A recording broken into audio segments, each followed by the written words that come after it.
On the world map, there are blank space regions humans have yet to fill. A sea wrapped in wind and salt. The Mediterranean.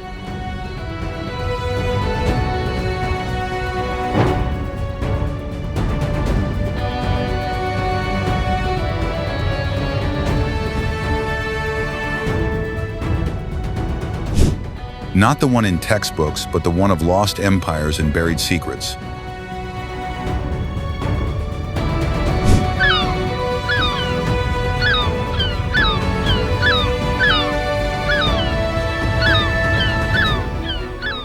"8,500 years ago, hunters paddled from Sicily to Malta.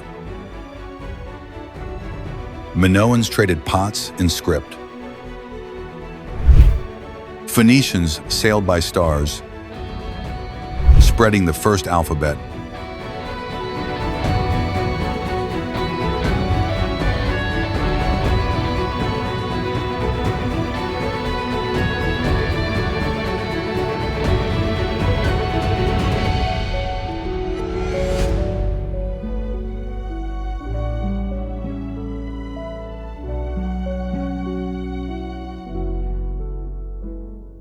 The Greeks built cities.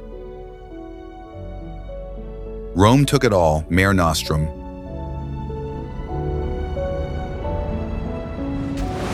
But the truth lies beneath. A shipwreck near Sicily, 2,500 years old. A sunken hull off Turkey. Hundreds of bowls, still whole.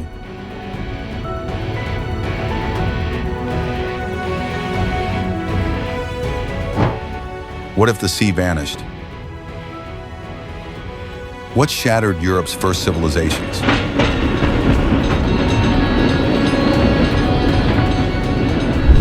What stories sleep in ruined ships?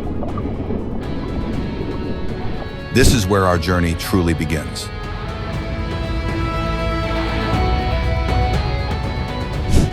If this journey speaks to you, like, share, and subscribe to see what's next.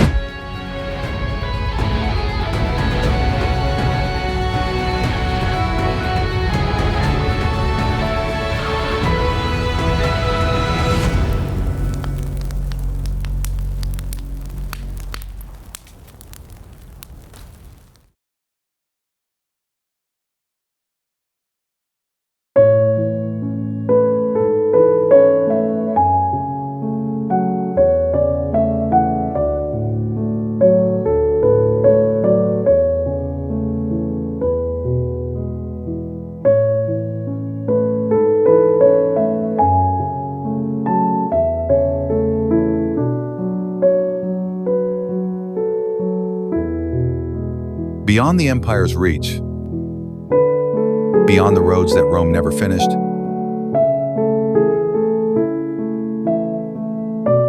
lies a stretch of coast carved by silence and wind. Albania.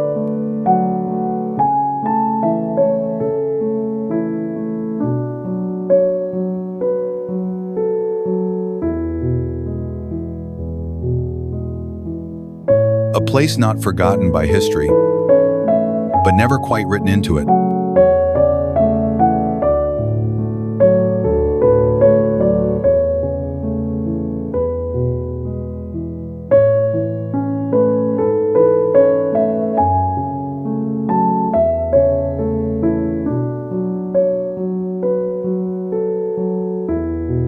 Here, mountains speak more than cities. And the sea doesn't boast it waits.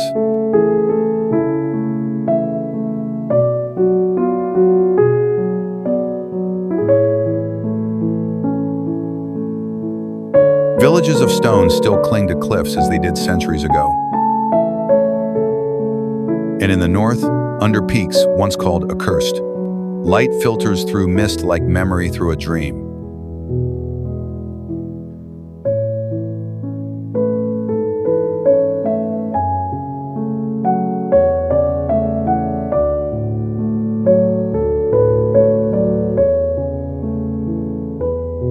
But who lives here now?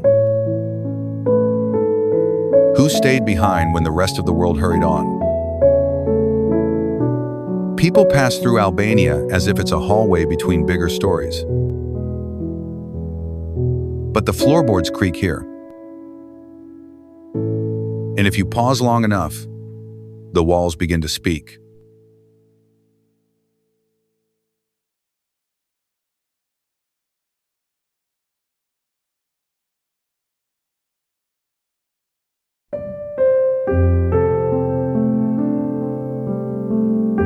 The ridge stands alone, lifted from the valley like something the earth meant to hide but couldn't bury deep enough.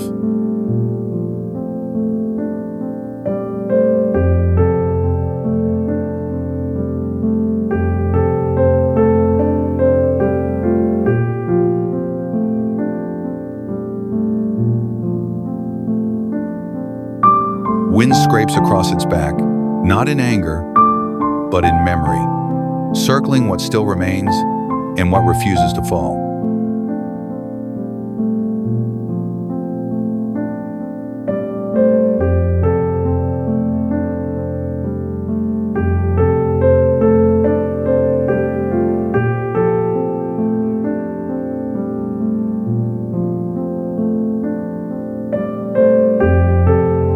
This is Rozafa.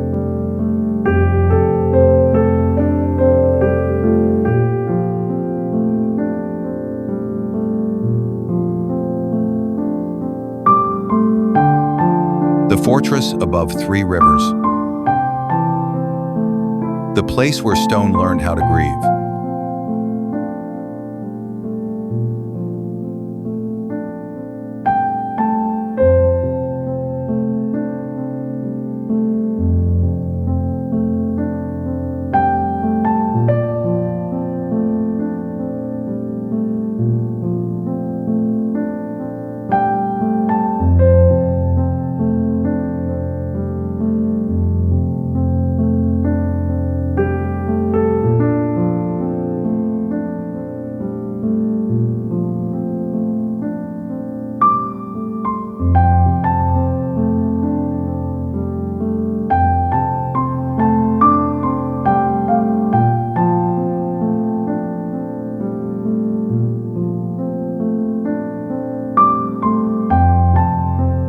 They say it couldn't be built. The walls would rise by day and fall each night, until one of the builders offered a life to keep the rest standing.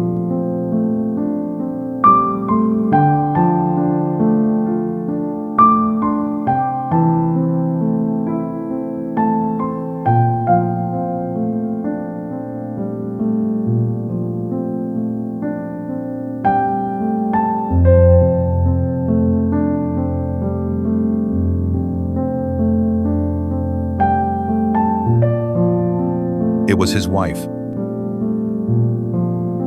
Young, with a newborn child.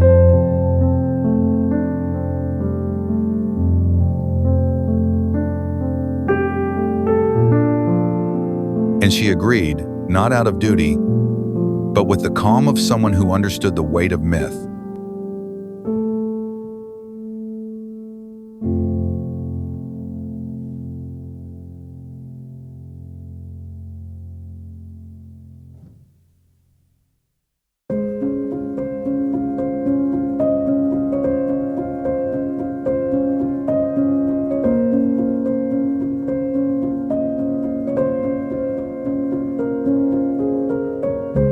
She asked only to see, to hold, to nourish even from within the wall.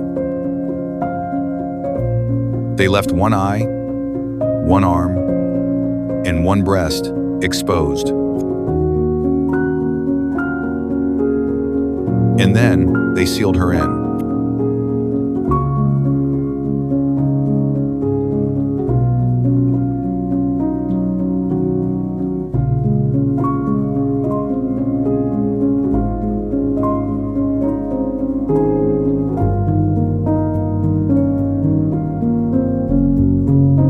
Some stories vanish with time.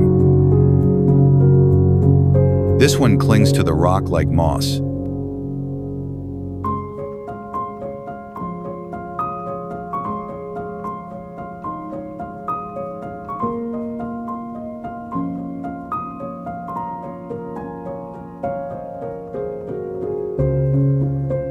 When it rains, a white streak still seeps from the stone. Some call it water. Others say milk.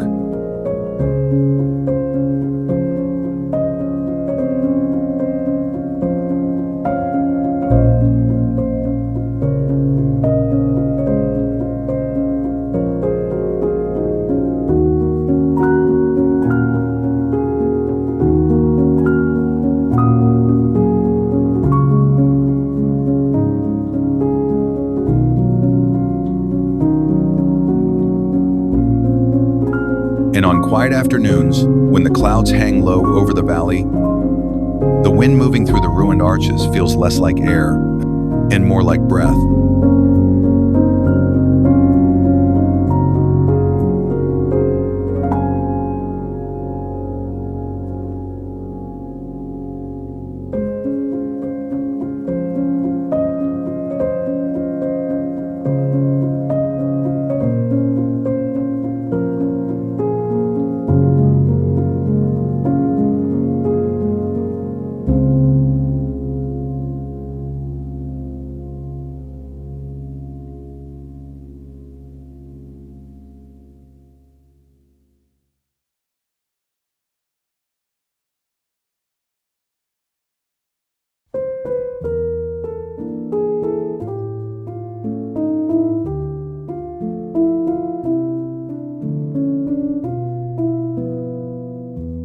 Shkoder.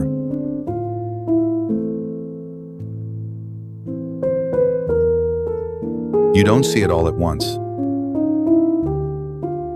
It appears between rivers and low hills, with rooftops scattered like forgotten thoughts across the plain, and a haze that always seems to linger longer here than anywhere else.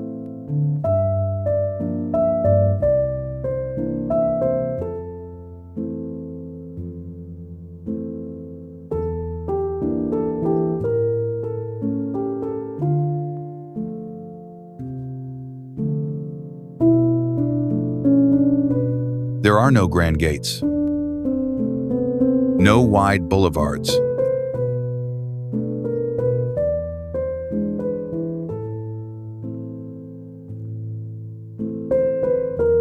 Just the feeling that you've crossed into a city that doesn't raise its voice, but remembers everything.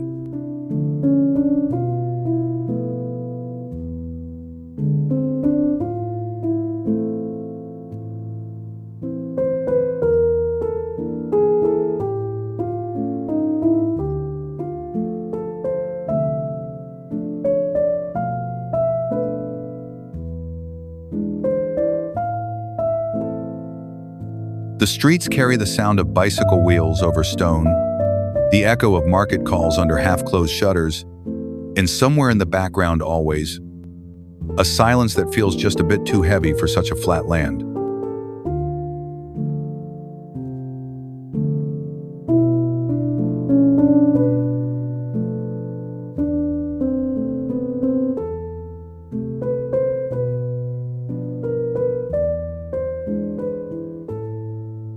But it isn't the city itself that holds the weight.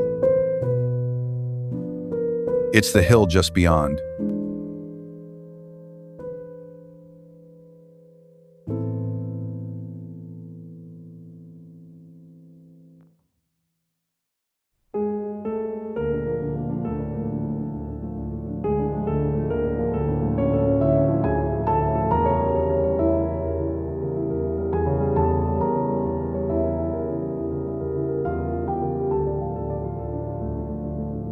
The one that doesn't move, doesn't speak, but has been watching since before any map gave this place a name. And that is where we're going.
the road begins to narrow. Stone replaces soil, and trees no longer lean, they rise. The air cools. The silence thickens.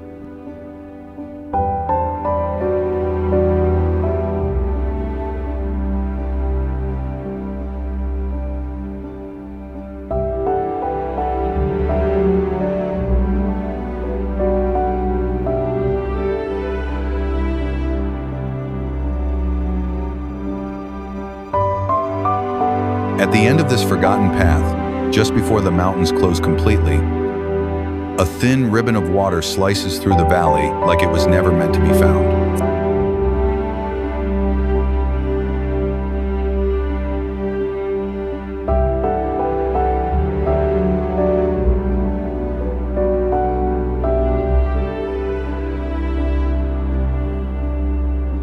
They call it Komani Lake, but it moves more like a river held captive by stone.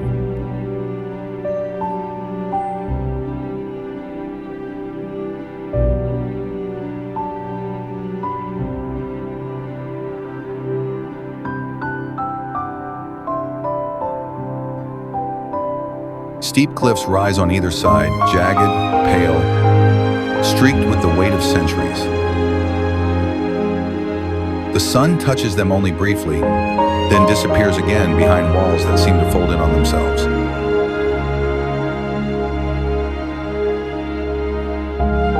You pass beneath them slowly, as if speed would disturb something sacred that still lingers in the rock.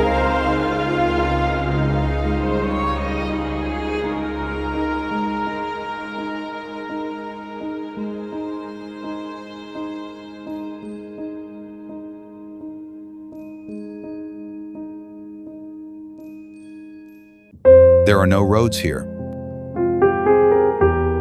No villages clinging to the edge.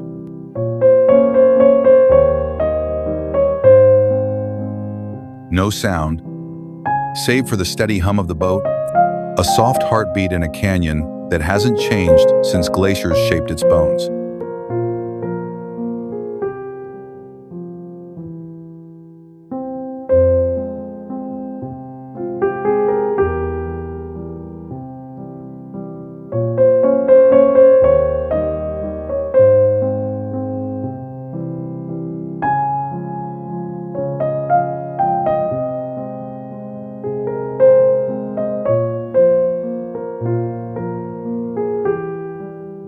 Some call this Europe's last great fjord. But names like that don't really belong here. What you see is not a copy of something northern or distant. It's older, more withdrawn, more private.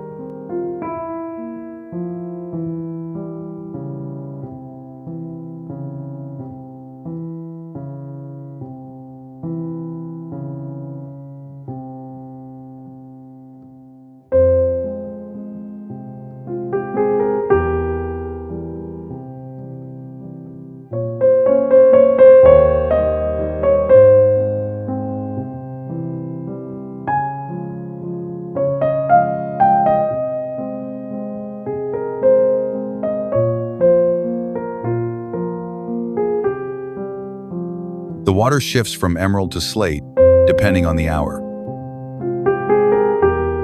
And the further you drift, the more the world outside seems to disappear. Not suddenly, but gently, like light fading from a room where no one bothers to turn on a lamp.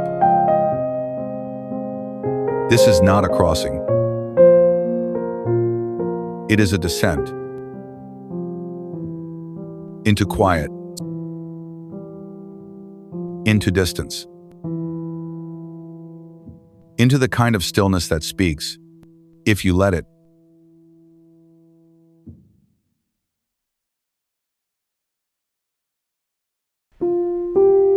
After the boat slips away and the cliffs of Komani disappear behind bends of stone, the road begins to rise as low and narrow, tracing the edge of ridgelines where mist settles like breath, and the trees begin to thin, as if they too sense something changing in the altitude of silence.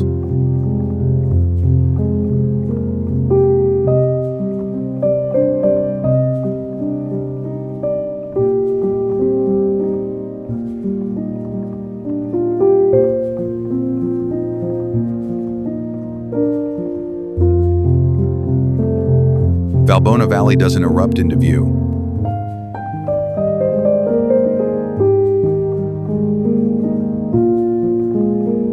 It arrives like something remembered from a dream you never quite finished.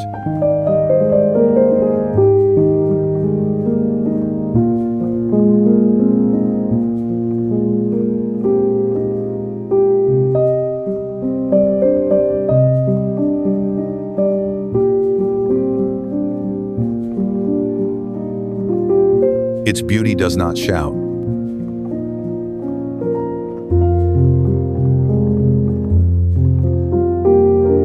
It rests in the broad basin between mountains, whose peaks seem less like stone and more like time made visible, where the sky forgets to end and the light feels closer to the ground than to the sun.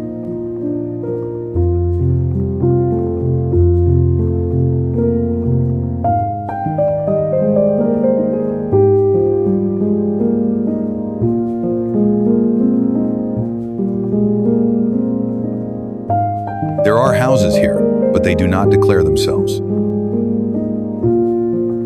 Built from timber and modest pride, they press gently into the land, as if to avoid disturbing the shape of the wind. Fences are held together with rope and habit. Smoke rises straight into the quiet.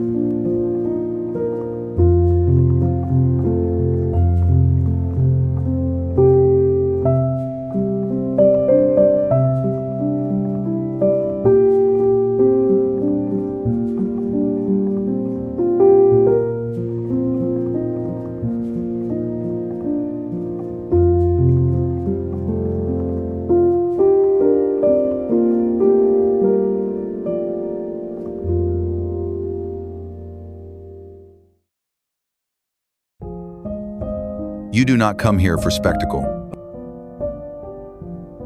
You come to slow down, to match your pace with the turning of clouds over stone, to learn the rhythm of goat bells echoing across the slope, to feel the weight of your own breath in the thin, dry air.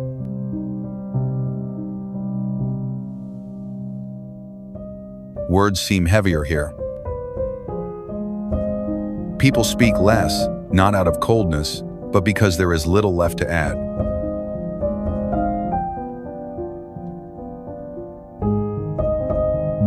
The valley says enough on its own.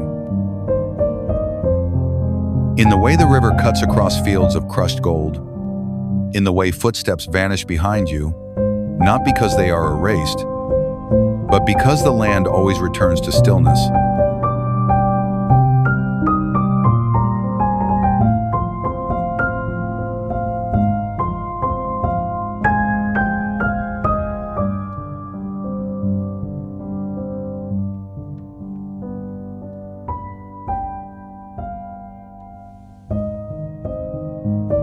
And in this stillness, you begin to understand that Valona is not a place you reach.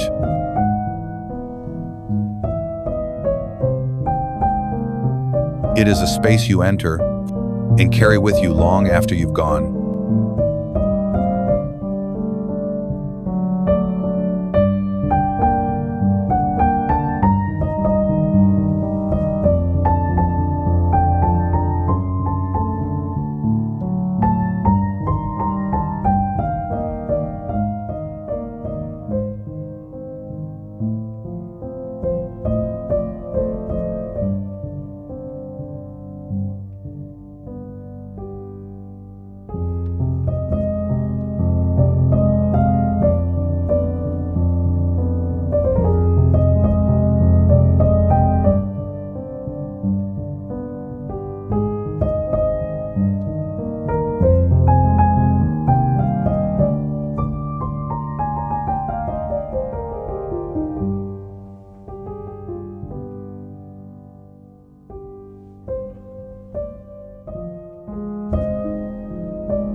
Berat.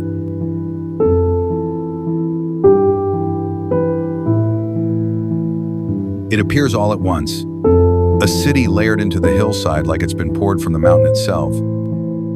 White-walled, red-roofed, window-eyed.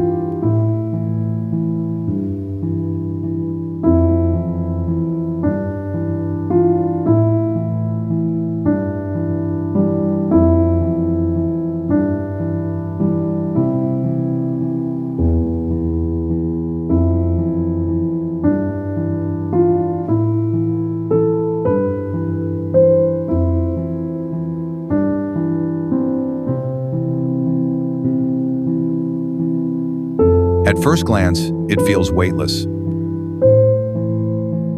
But there's something in the way the buildings lean, in the way the windows repeat like a rhythm only the stone remembers.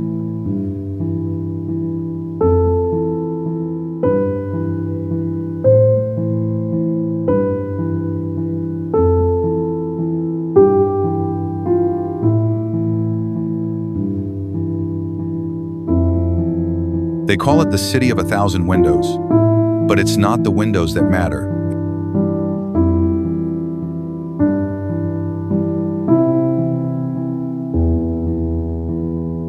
It's what they're looking at, and what they're trying not to forget.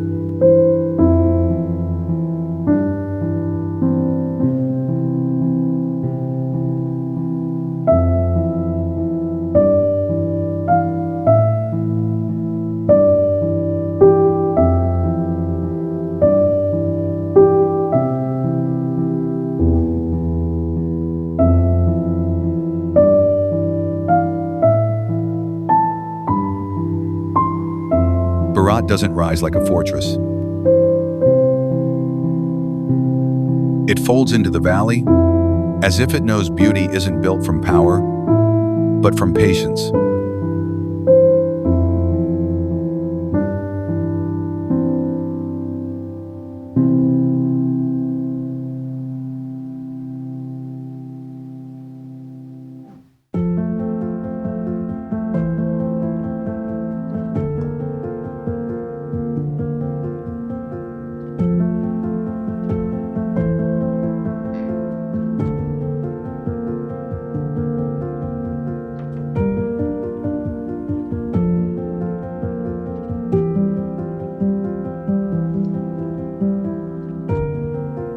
There's no rush here.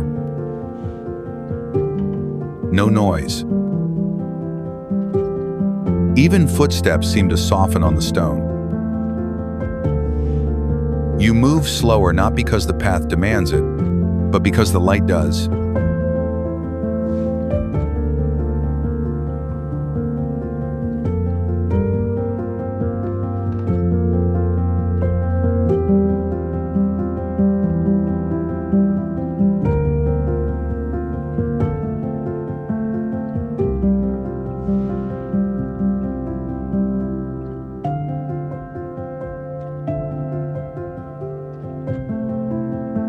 At dusk, the walls begin to shimmer. Not with grandeur, but with memory. Every window catching the last breath of sun, like the city is inhaling, quiet, steady, before another night descends.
Osum Canyon.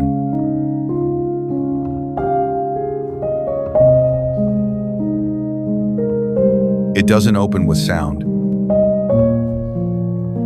It opens with space. A gash in the earth so wide, so sudden, it feels less like erosion, and more like something the planet meant to keep hidden, but never got around to sealing shut.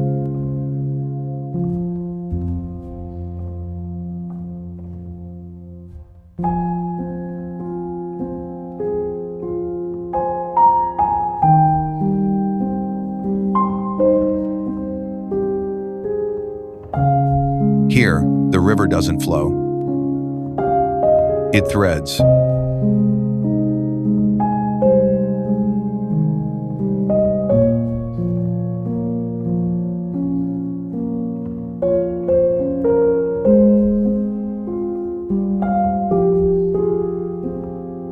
Winding between stone walls that rise like unfinished thoughts.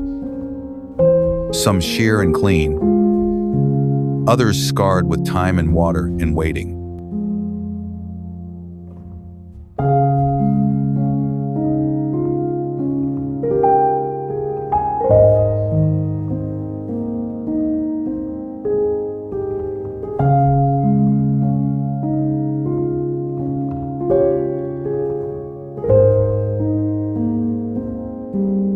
They call it the Grand Canyon of Albania, but metaphors fall short here.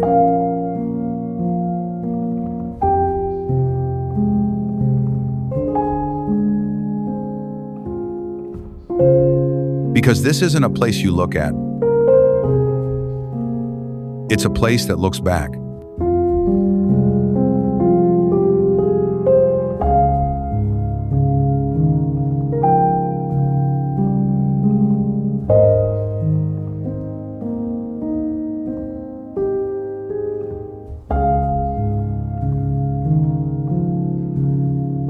In spring, when the water rises, the walls narrow so tightly that kayaks scrape past echoes, your own voice returning to you a few seconds older.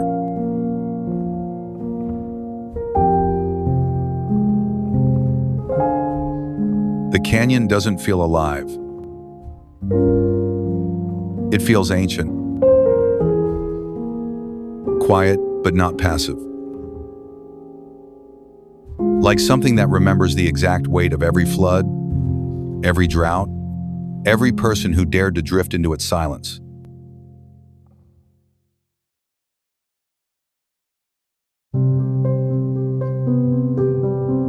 Lake Bovilla.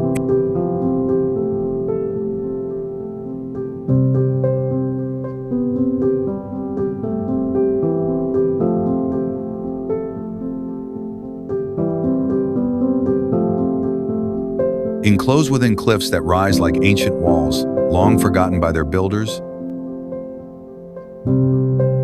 Bovilla rests in a silence so complete, it feels like the land itself has paused, not in stillness, but in reverence.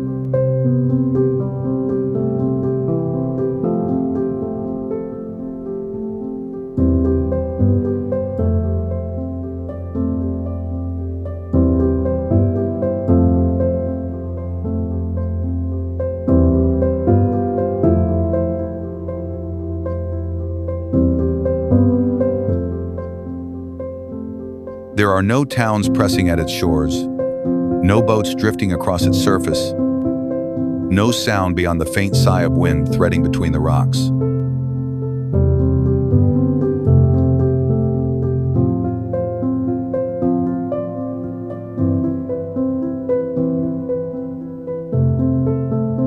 The water lies undisturbed, mirroring the sky above with such clarity that you begin to lose track of where the world ends. And reflection begins.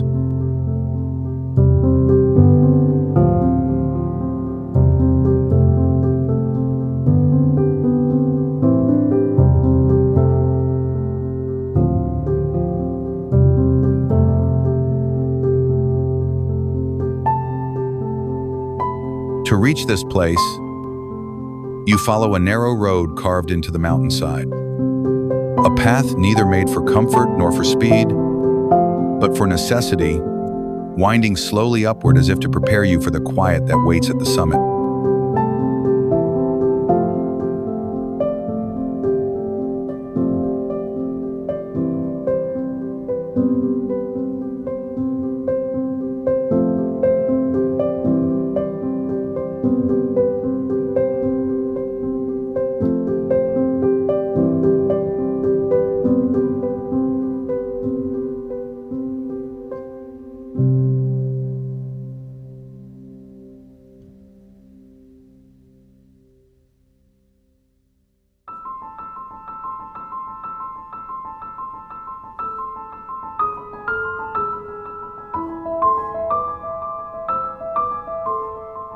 From above, the lake bends and curves like a hidden question nestled in the arms of the earth.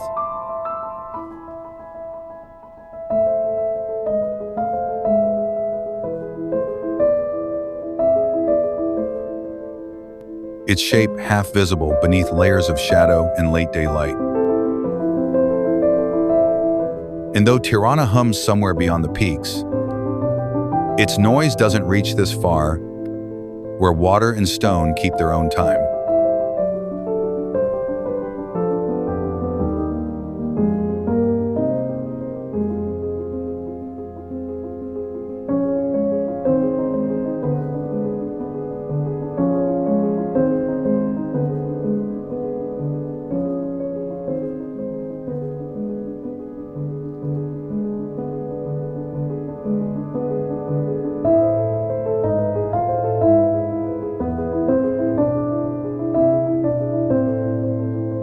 You stand, and for a moment, the world forgets how to move.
Castle of Kruje.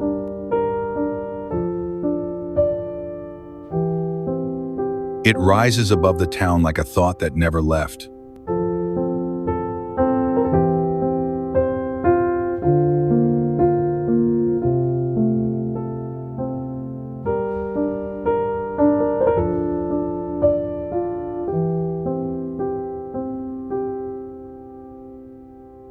Not just a fortress, but a memory built from stone, laid one weight at a time by hands that understood this hill would need to speak long after they were gone.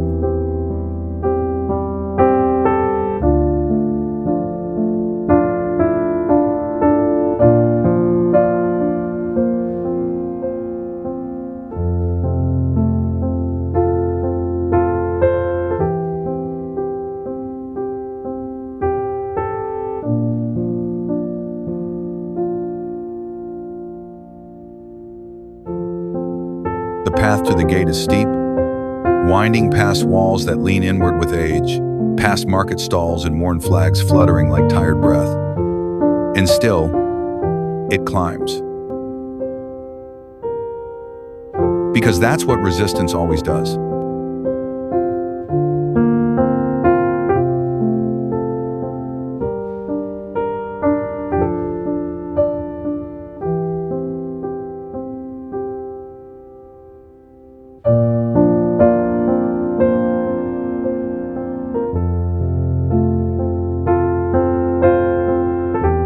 In the 15th century, when empires pushed from every side, this place didn't bend.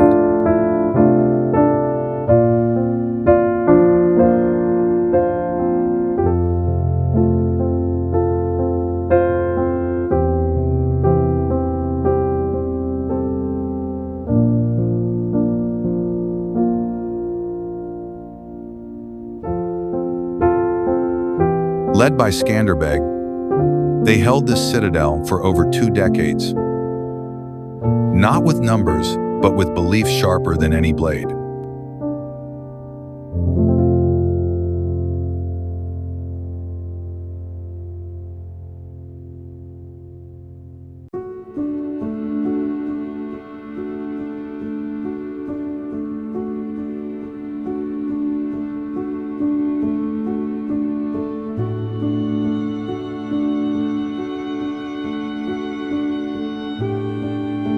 Inside, the stones remember everything. The hush of armor before dawn, the thunder of hooves in the valley, the sudden stillness after a siege.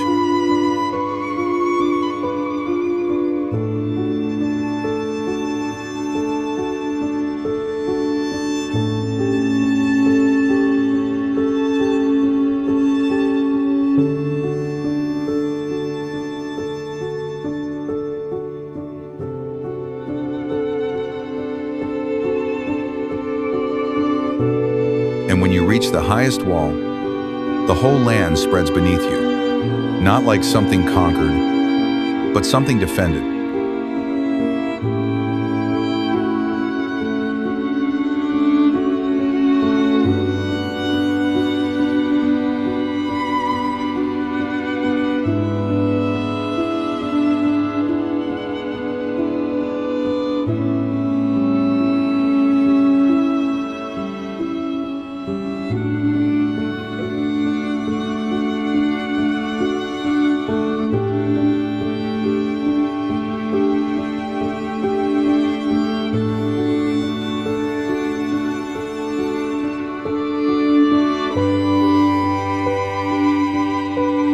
Here, wind moves differently. It doesn't rush. It returns.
You don't stumble onto it.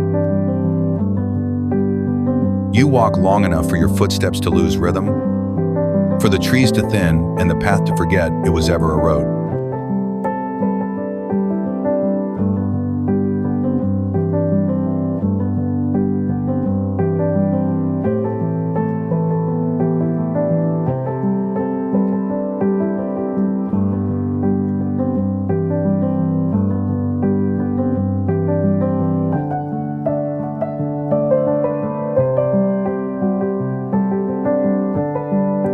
Cape of Rodon.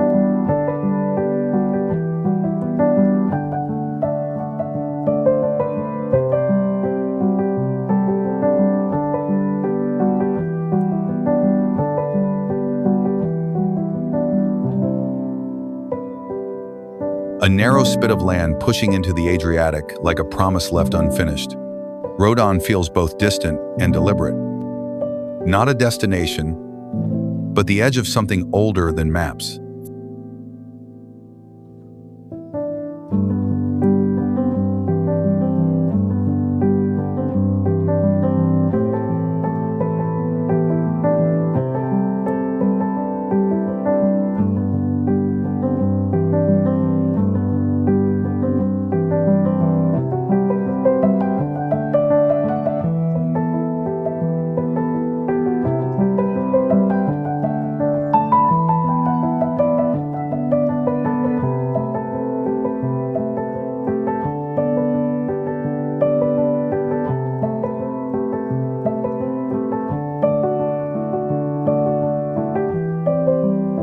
On one side, cliffs, crumbling and wind-burnt, where hawks spiral silently above the surf.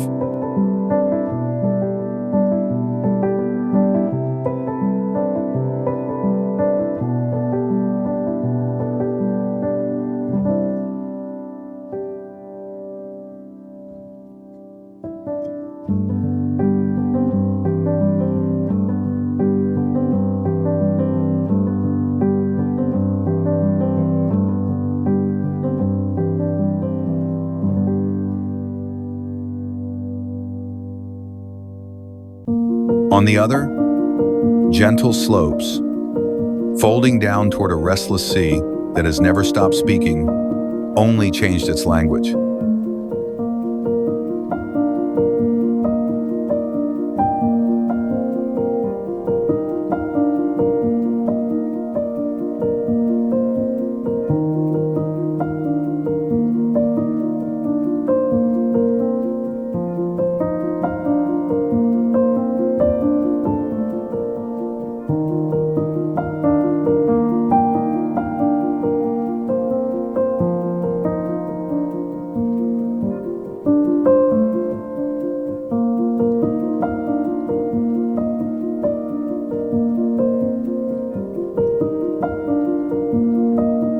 At the farthest point, the remains of Skanderbeg's fortress cling to the stone, walls broken but never erased.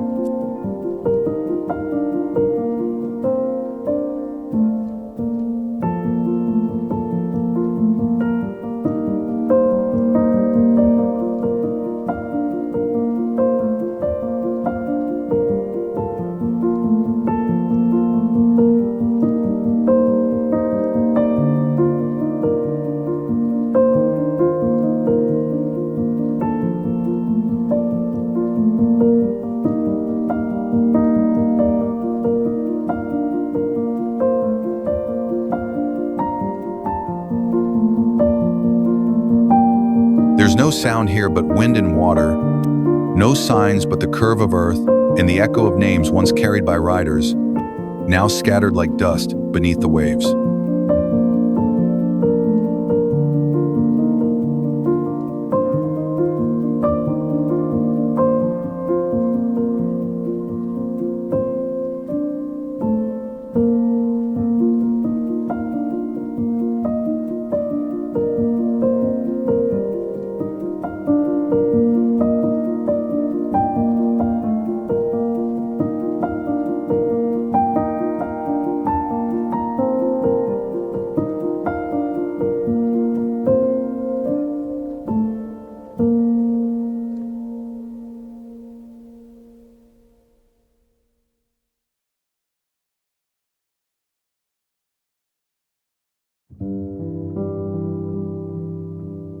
You reach it not by accident, but by a narrow track that winds between empty fields and low hills, too old to have names.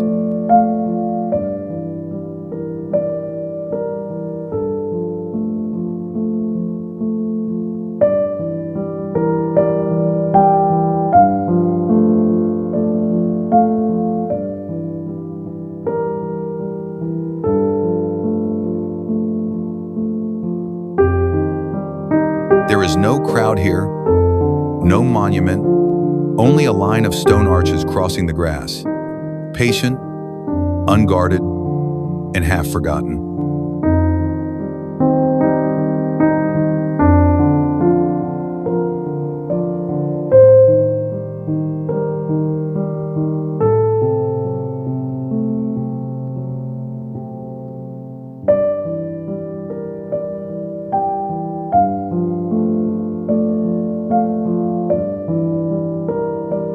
Ali Pasha Bridge and Aqueduct.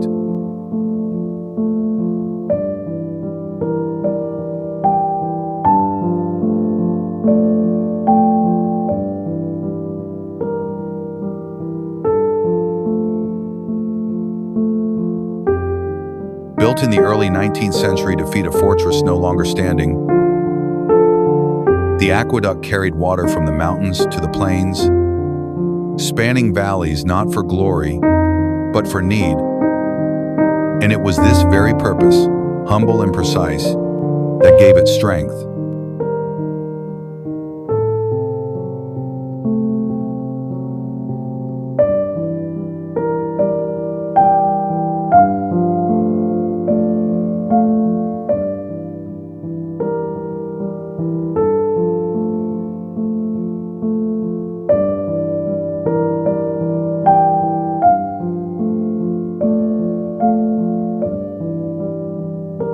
Now, with the channel dry and the walls worn smooth by wind, what's left is not ruin, but rhythm, a cadence of arches echoing across the earth like a forgotten sentence.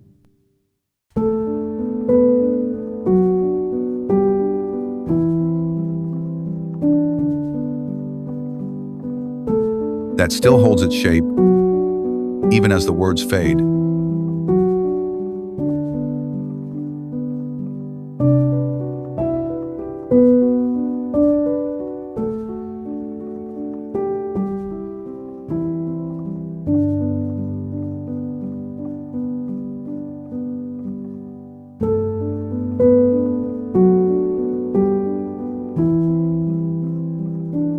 Each arch frames a different piece of sky, a shifting patchwork of cloud, stone, and silence.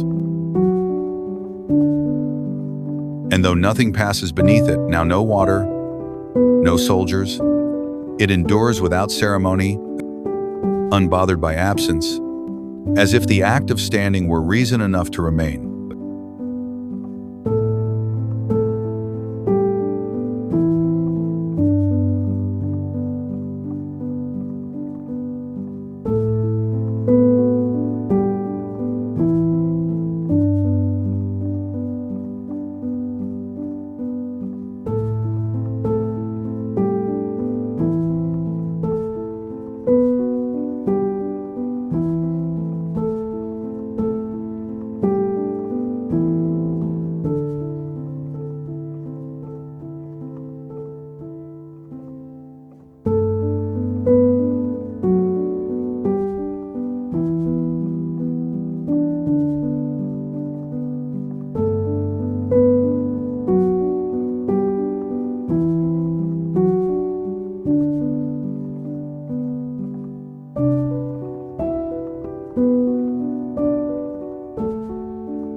You don't arrive in Himare with urgency.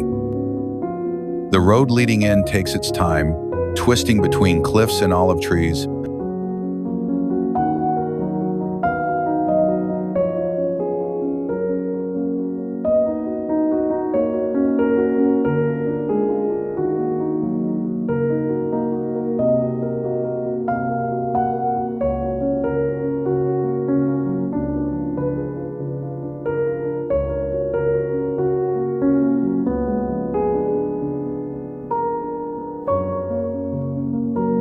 Opening briefly to glimpses of the Ionian Sea before pulling you gently into a village that seems to have grown from the hillside itself.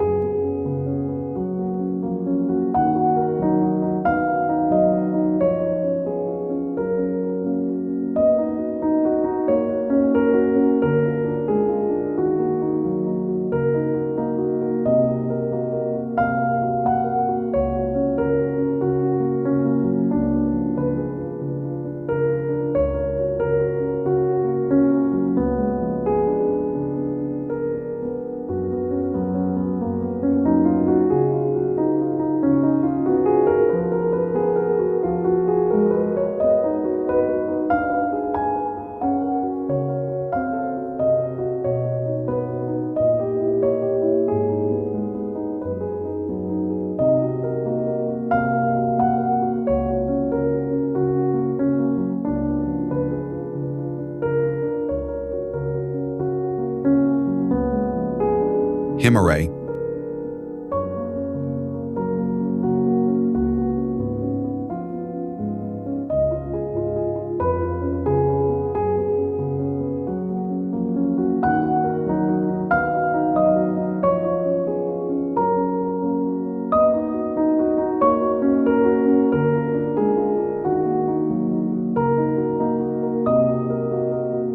Stone houses, faded by sun and salt, lean into one another along narrow paths, their walls catching shadows that stretch long in the afternoon heat.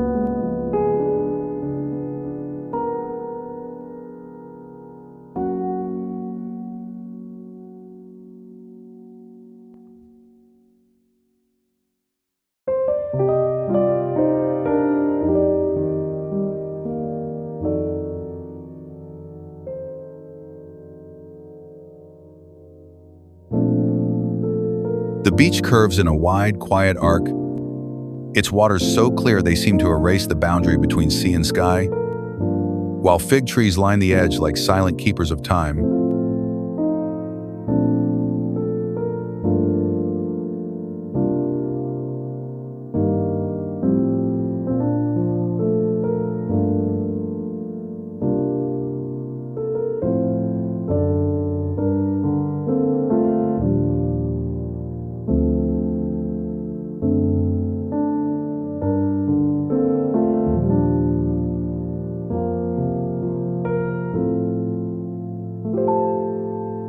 Above the village, the ruins of an old castle rest on a ridge, not towering, but resting, as if content simply to remain, watching generations move below at a rhythm that has never hurried.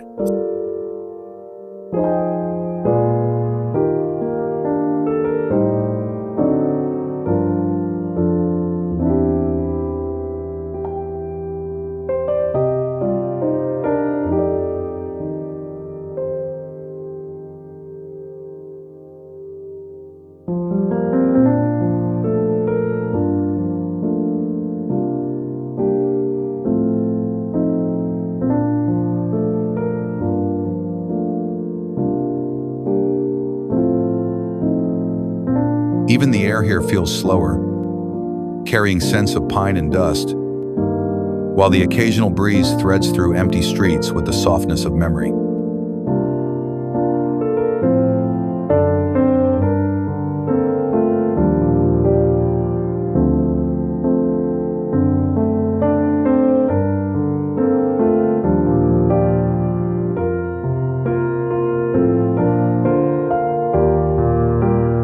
In Himare, nothing insists.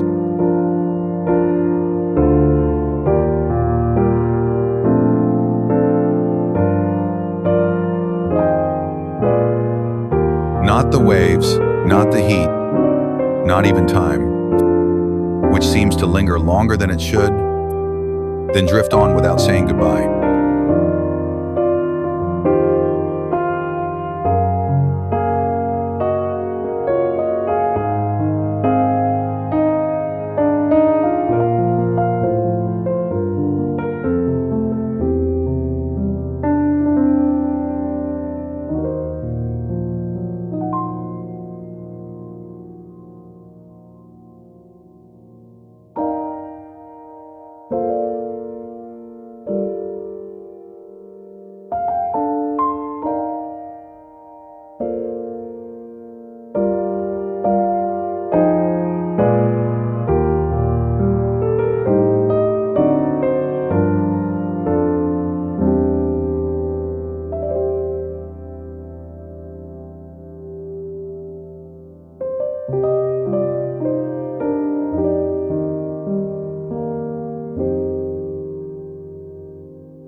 Gjirokaster.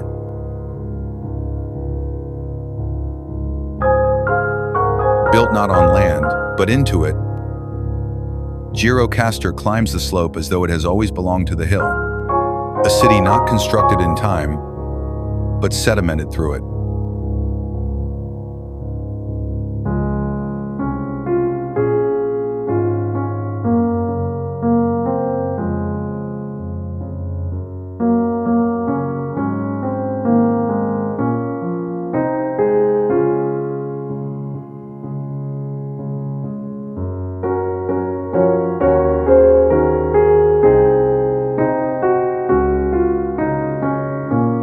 Its roofs shine gray like hammered silver under the afternoon sun, 1,000 stone tiles overlapping one another, each one shaped by hand, each one carrying the dust of seasons long settled into silence.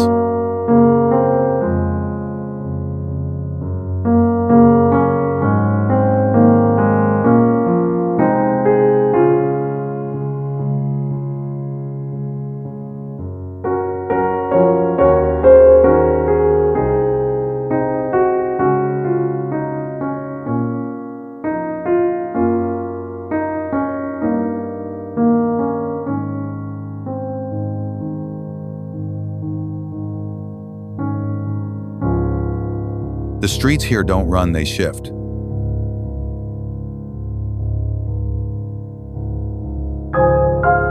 They bend, ripple, and rise unexpectedly, as if following the logic of memory more than design, and every turn reveals a house older than you expected, a shadow longer than it should be.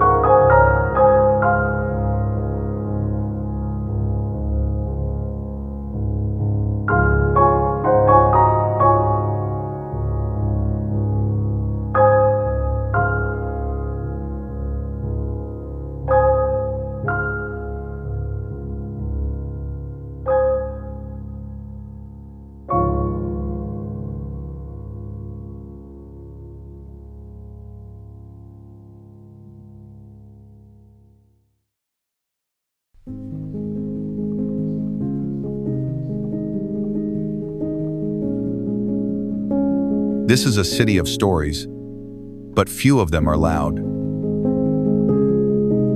They live in the sound of footsteps on polished stone, in the smell of wood smoke curling through alleys, in the quiet resistance of windows that have stared down empires and never blinked.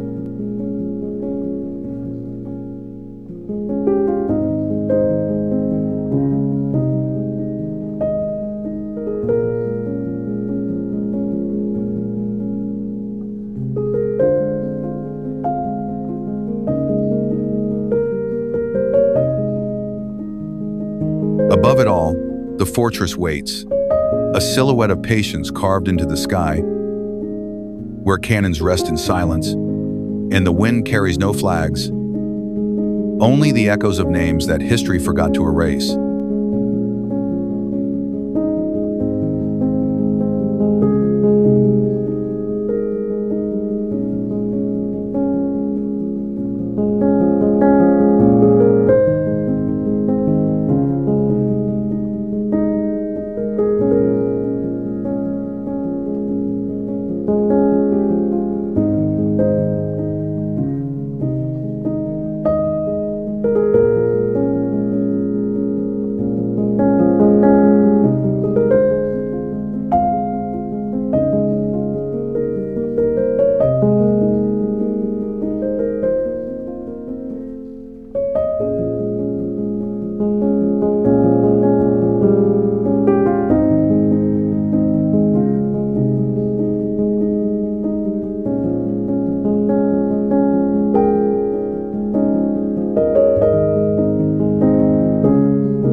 Ksamil.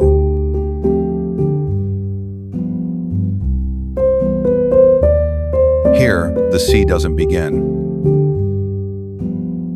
It multiplies, splitting into shades of turquoise and glass, slipping between tiny islands that rise from the shallows like scattered coins, as if the earth was generous once and forgot to gather what it gave.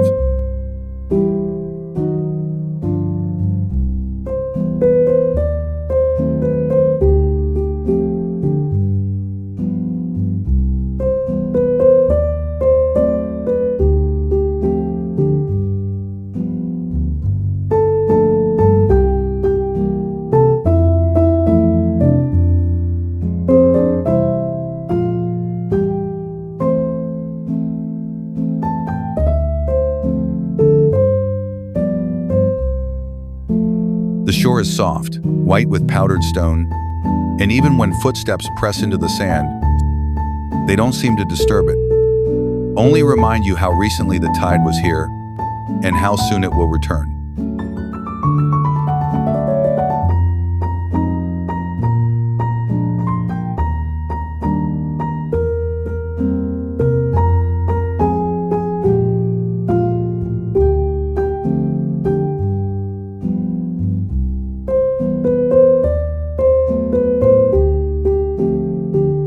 There is no urgency in Ksamil. Boats drift without aim, their reflections more solid than the boats themselves, and children wade into the water as if walking into a story they don't need to finish.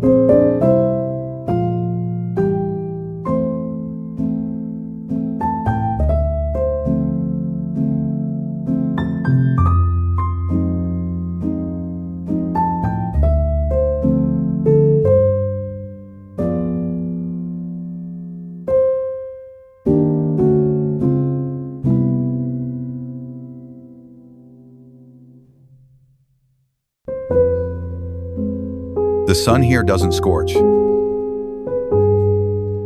It glows. A golden haze over olives, terraces, and windows left open to let the sea in.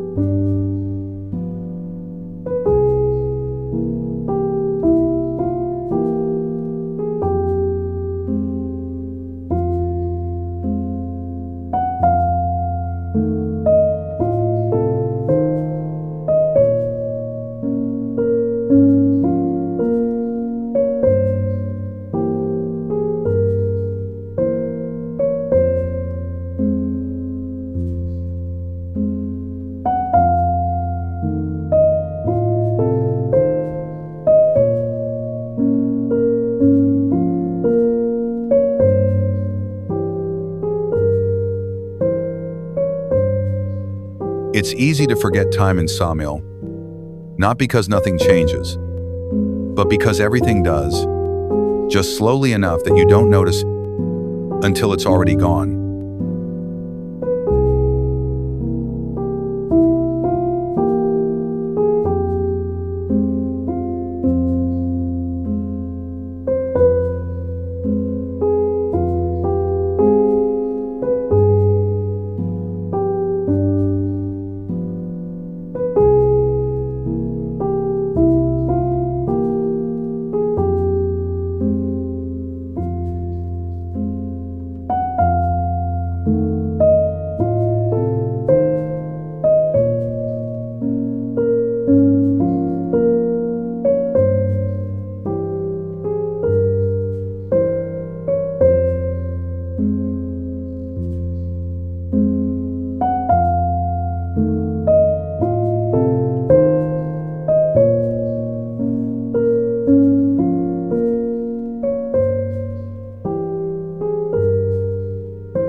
Sarande.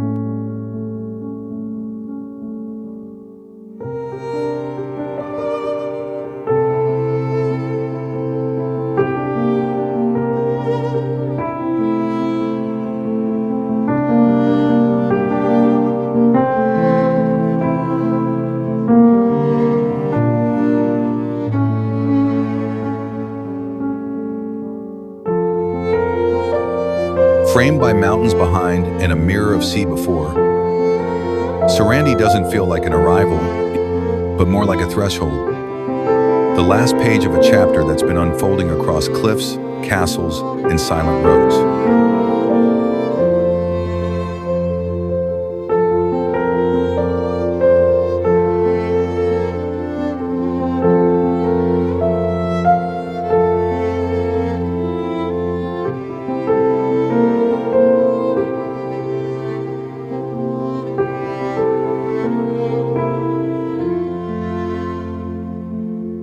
The town hums gently, its streets lined with cafes, faded balconies, and voices that carry just far enough to remind you that you're still among people, but not so loud that they drown out the sound of the waves.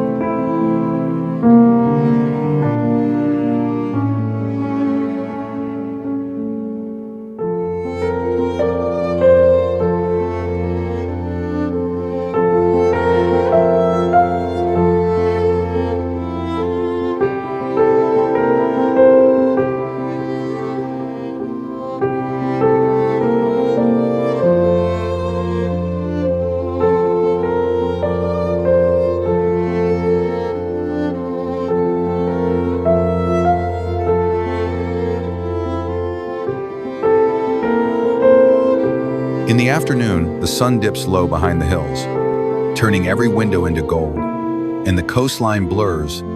Islands just across the water shimmer like promises you're not sure you're meant to keep.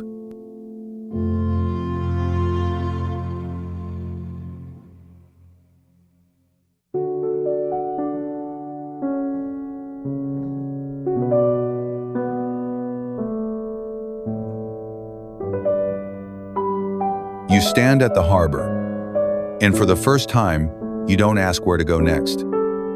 Because the answer lies in the shape of the sea, in the direction of wind, in the way the horizon seems to lean forward, as if waiting.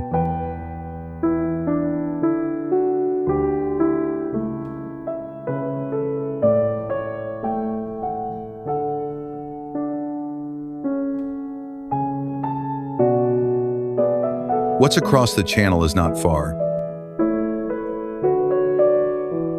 Not yet another city, but another story. And it starts with a name that echoes old myths, salt roads, and voices carried east for centuries.